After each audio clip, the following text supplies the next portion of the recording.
Bapak Ibu Saudara yang kekasih, hal-hal yang sudah kita pelajari dalam hidup ini, untuk bagaimana kita bisa menghadapi segala keadaan situasi yang terjadi di sekeliling kita. Ketahuilah bahwa Tuhan sudah mendesain kita begitu rupa, sehingga kita menjadi makhluk yang dapat bisa beradaptasi dengan semua keadaan, dengan semua lingkungan. Nah, Bapak Ibu Saudara yang kekasih, ketahuilah bahwa tidak ada makhluk di muka bumi ini yang mempunyai kemampuan beradaptasi lebih tinggi daripada manusia. Kenapa? Karena manusia diciptakan serupa dan segambar dengan Allah. Dan semua keadaan situasi yang terjadi di muka bumi ini, Allah mengizinkan semua itu.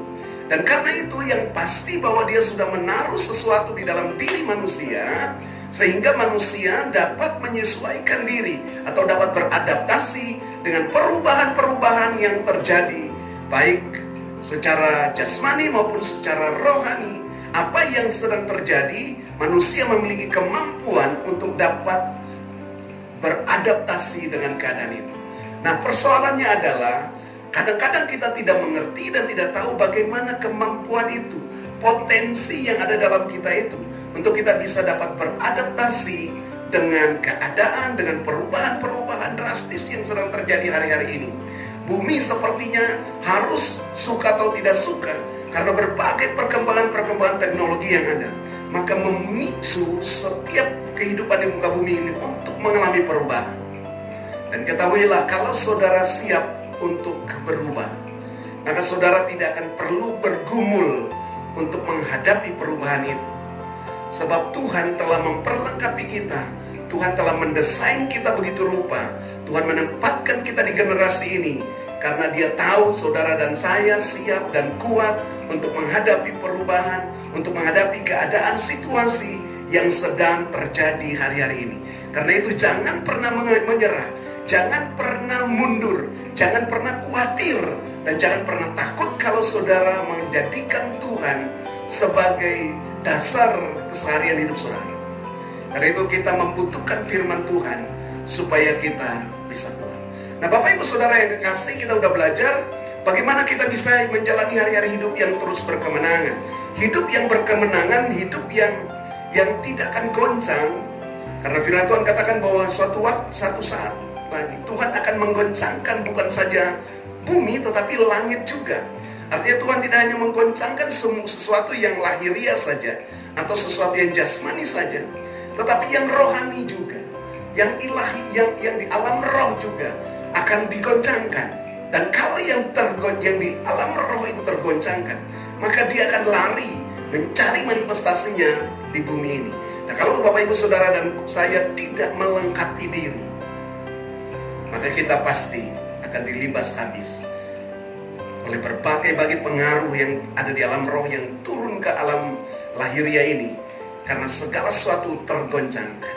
Nah, Bapak Ibu Saudara, mari kita belajar bagaimana supaya kita bisa hidup berkemenangan, bisa mengikuti semua perubahan, bisa beradaptasi dengan lingkungan, bahkan dengan keadaan, dengan perubahan-perubahan yang terjadi. Maka saudara harus memiliki jenis-jenis pikiran yang harus saudara pikirkan, karena informasi semua yang datang, yang masuk melalui pikiran kita, itu akan sangat mempengaruhi kehidupan kita. Yang kita belajar kemarin adalah jenis-jenis makanan yang kita makan itu sangat mempengaruhi, menentukan apakah kita dewasa atau anak-anak. Jenis makanan yang kita makan itu akan menentukan panca indera kita terlatih atau tidak, sehingga kita bisa membedakan mana yang baik dan mana yang jahat. Jenis-jenis makanan akan menentukan identitas kita. Apakah kita ini manusia duniawi atau manusia rohani? Jenis makanan yang kita makan akan menentukan apa yang akan kita lakukan. Apa yang kita lakukan itu kehendak Allah atau kehendak manusia, kehendak diri kita sendiri. Jenis-jenis makanan yang kita makan akan menentukan cara pandang kita. Jenis makanan yang kita makan akan membuat percepatan terjadi, pertumbuhan yang cepat yang terjadi dalam hidup kita, penyesuaian yang cepat terjadi dalam hidup kita. Dan jenis makanan yang kita makan, apakah itu memuliakan Tuhan ataukah tidak. Nah, Bapak Ibu Saudara yang kekasih, pagi ini kita akan belajar satu bagian lagi, bagaimana supaya kita bisa berkemenangan, hidup berkemenangan, dan hidup bisa menyesuaikan, beradaptasi dengan semua keadaan, dengan perubahan-perubahan yang terjadi dalam hidup kita. Maka saudara membutuhkan hikmat. Karena itu pagi ini kita akan baca satu bagian di dalam Ayub pasal 28 ayat 1. Kita akan baca beberapa ayat. Perikopnya, manusia tidak dapat menemukan hikmat. Hanya hikmat yang membuat kita, hanya hikmat dari Tuhan yang membuat kita dapat menjalani hari-hari hidup kita yang terus berkemenangan. Memang ada tempat orang menambang perak dan tempat orang melimbang emas. Besi digali dari dalam tanah, dan dari batu dilelehkan tembaga. Orang menyudahi kegelapan,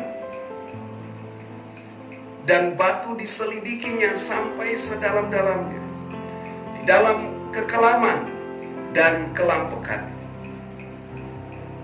Orang menggali tambang jauh di tempat kediaman manusia. Mereka melupakan orang-orang yang ada di atas. Mereka melayang-layang jauh dari manusia. Tanah yang menghasilkan pangan di bawahnya dibongkar bangkir seperti oleh api. Batunya adalah tempat menemukan lasurit yang mengandung emas urai. Jalan ke sana tidak dikenal seekor burung buas pun. Mata elang tidak melihatnya. Binatang yang ganas tidak menginjakan kakinya di sana, dan singa tidak melangkah melaluinya.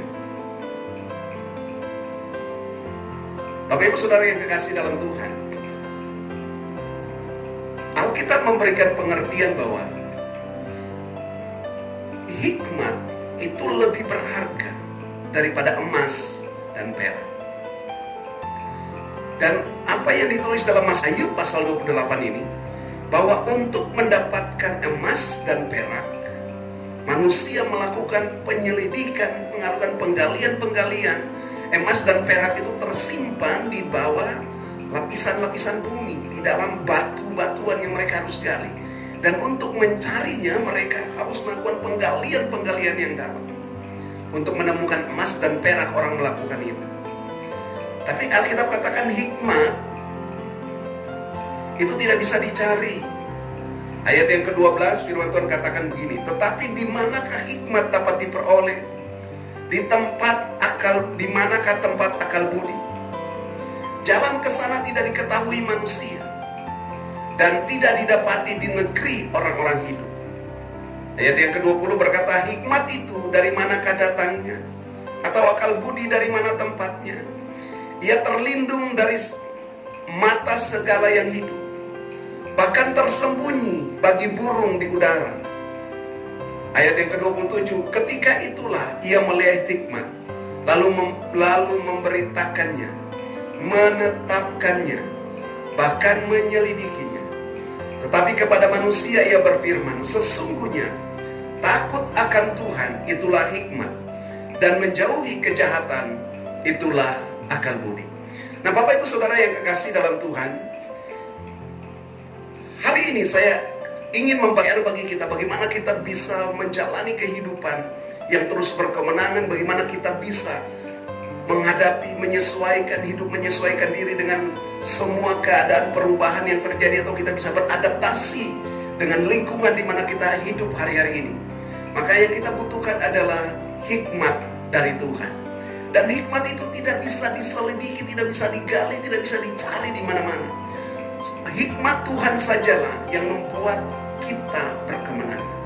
Alkitab katakan di dalam Amsal pasal 27 ayat 11 dan ayat yang ke-12, dia tulis begini, anakku, hendaklah engkau bijak, sukakanlah hatimu, supaya aku dapat menjawab orang yang mencela aku.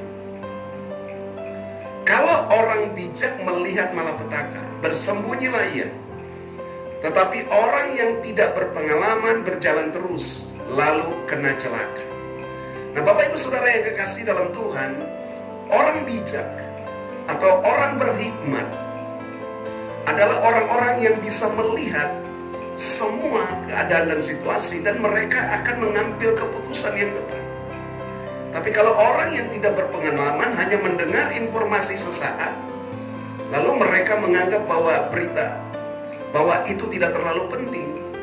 Alkitab katakan sini mereka kena celaka. Mereka berjalan terus lalu kena celaka.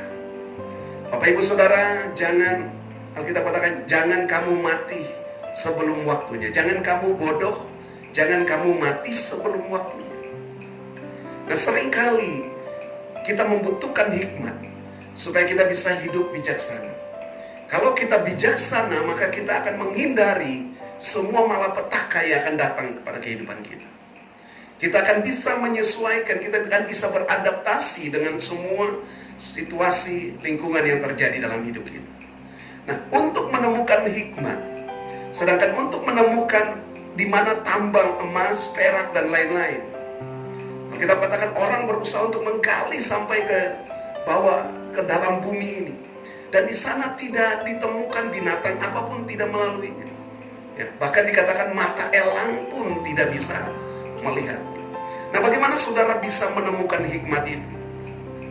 Tadi Alkitab katakan bahwa jalan ke sana tidak diketahui manusia dan tidak didapati di negeri orang hidup.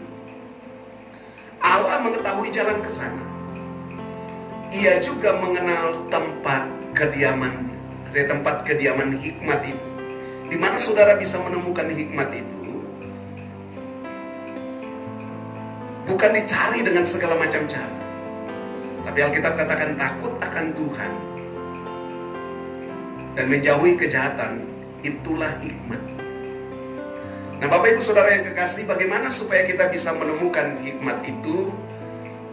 Kalau tadi di ayatnya yang ke-7 dari Ayub pasal 28, jalan ke sana tidak dikenal seekor burung buas dan mata elang tidak melihatnya.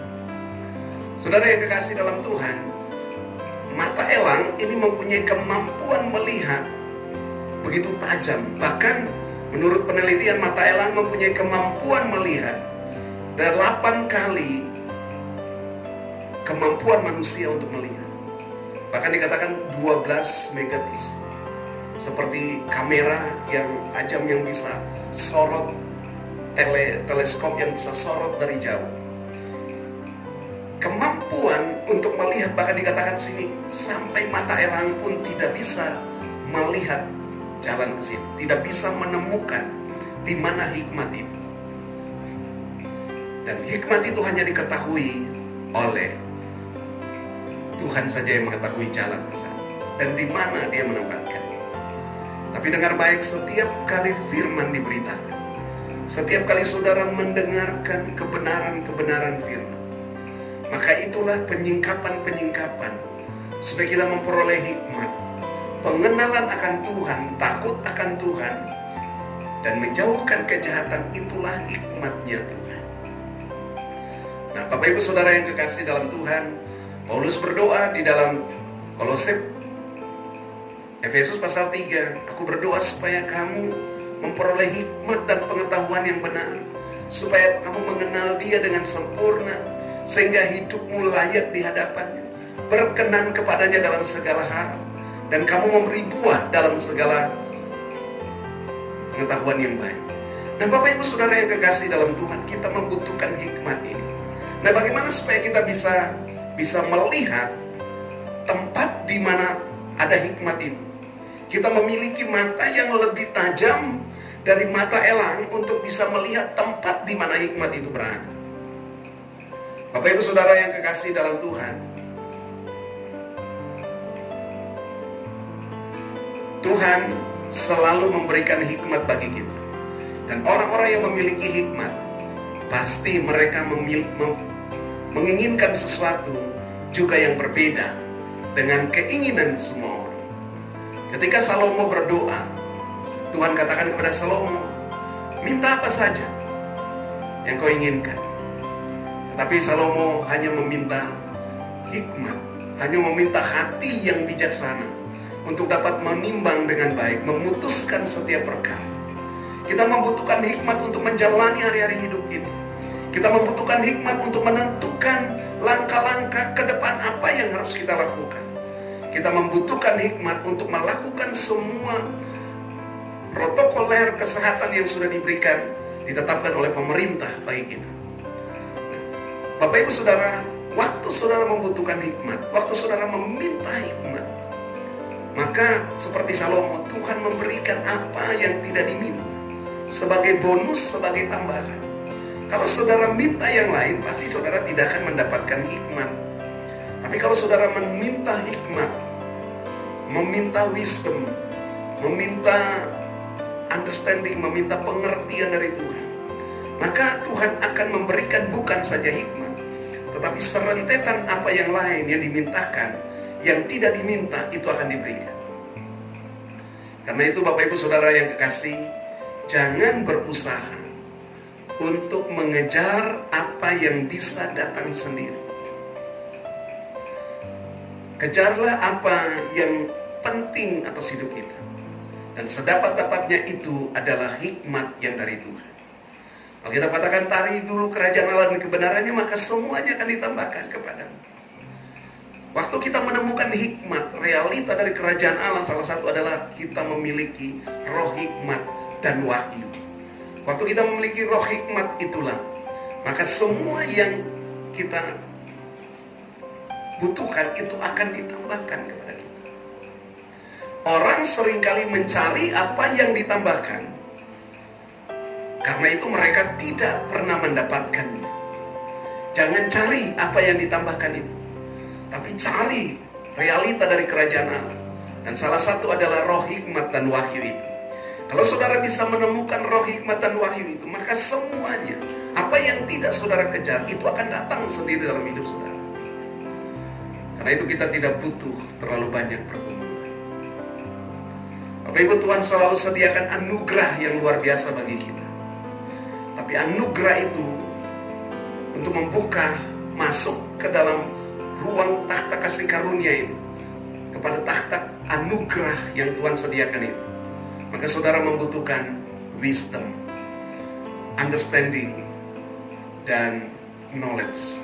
Saudara membutuhkan pengetahuan tentang pribadinya. Saudara membutuhkan hikmat, membutuhkan pewahyuan. Nah, bagaimana supaya kita bisa melihat dan bisa menangkap hikmat itu? Alkitab tadi katakan bahwa jalan ke sana tidak bisa ditemukan oleh burung buas, bahkan mata elang tidak bisa masuk ke dalam. Artinya untuk menemukan hikmat, saudara membutuhkan cara pandang yang berbeda. Karena itu kemarin kita sudah bahas salah satu ayat di dalam bagaimana supaya pagi ini kita belajar bagaimana supaya kita bisa melihat tidak seperti orang lain lihat. Kita memiliki ketajaman melihat lebih daripada mata elang atau mata Raja Wali. Yang pertama, saudara harus bisa mengangkat mata kita. Saudara harus bisa melihat dengan cara pandang yang berbeda, melihat dengan mata rohani kita. Baru saudara bisa menemukan jalan ke tempat di mana hikmat itu berada. Yohanes pasal 4 ayat 35, firman Tuhan katakan di sana, bukankah kamu mengatakan 4 bulan lagi tiba musim menuai? Tetapi aku berkata kepadamu, lihat sekelilingmu dan pandanglah ladang-ladang yang sudah menguning dan matang untuk dituai. Kalau ayat ini diterjemahkan ke dalam versi yang lain, dia menulis, angkat matamu dan lihatlah sekeliling. Lift up your eyes. Angkat matamu. Artinya kita harus bisa melihat dengan cara pandang kita di atas cara pandang rata-rata. Bagaimana saudara bisa memiliki cara pandang tergantung dari apa yang saudara makan. Kemarin kita belajar bahwa kalau kita memilih jenis makanan yang tepat, maka kita akan bisa melakukan kehendak Allah dan menyelesaikan pekerjaan. Kalau kita memilih makanan yang tepat seperti Yesus katakan, makananku ialah melakukan kehendak Dia yang mengutus aku dan menyelesaikan pekerjaannya.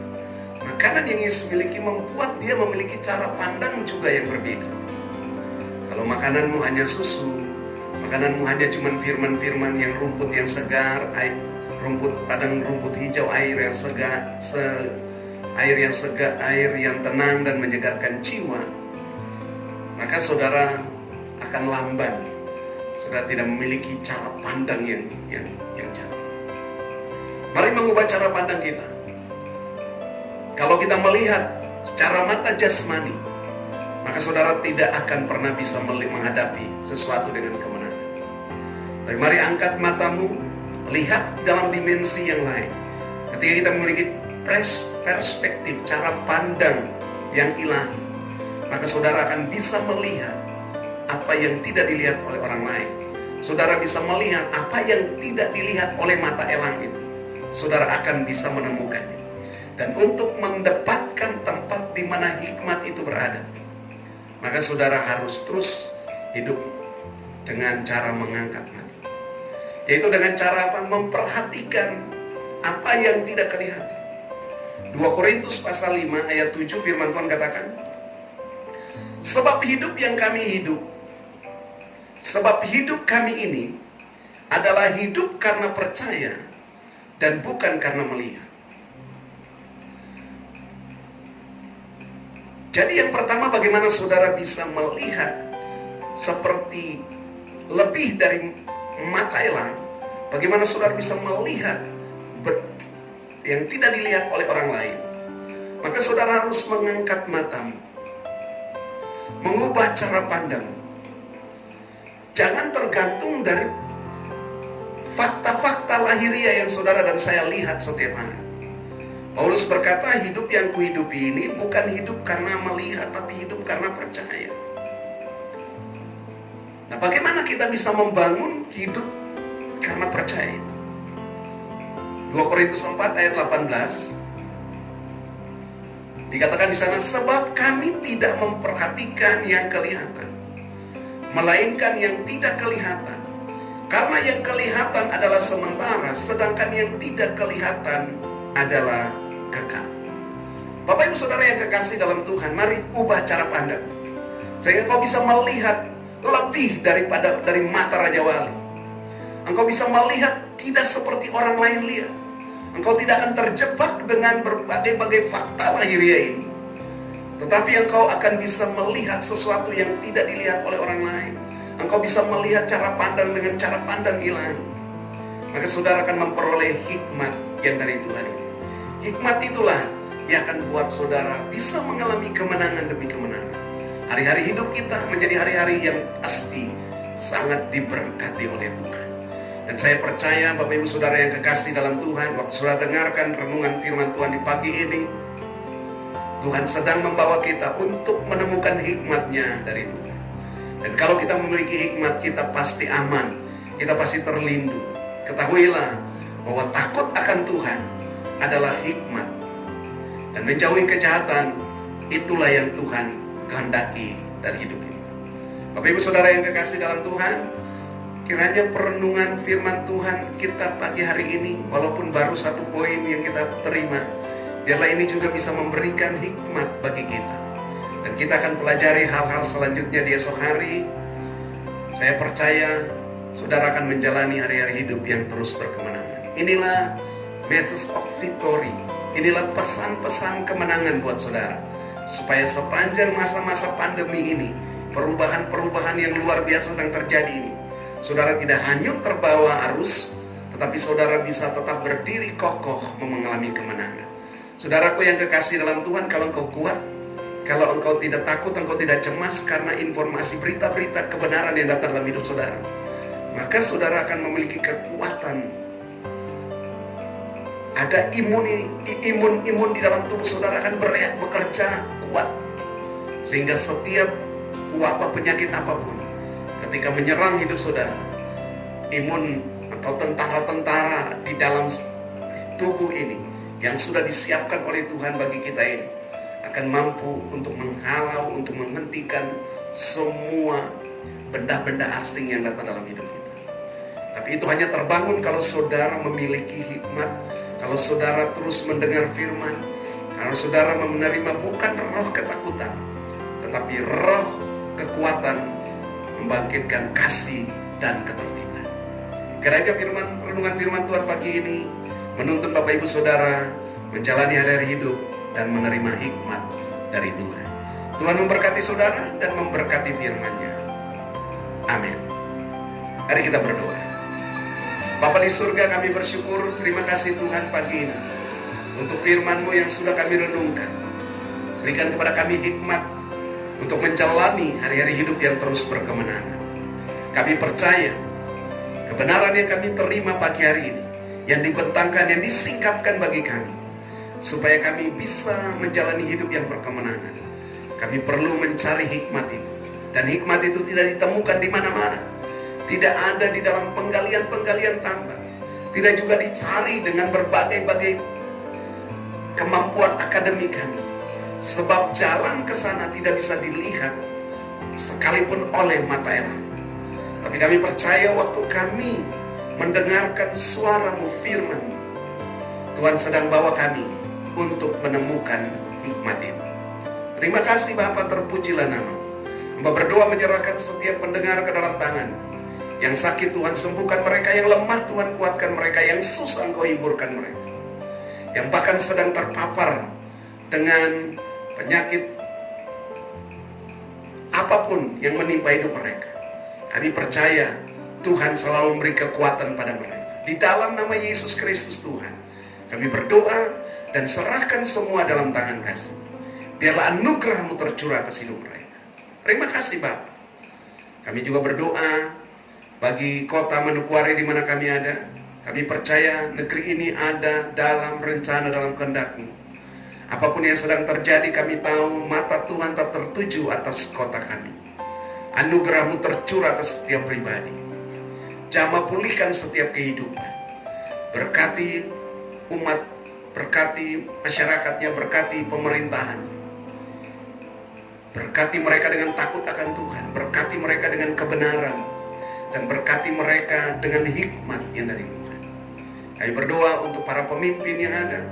Tuhan beri hikmat senantiasa untuk mereka dapat mengatur, mengelola, dan menata perjalanan pemerintahan ini sehingga kehidupan rakyatnya dapat terjamin dan membawa kesejahteraan.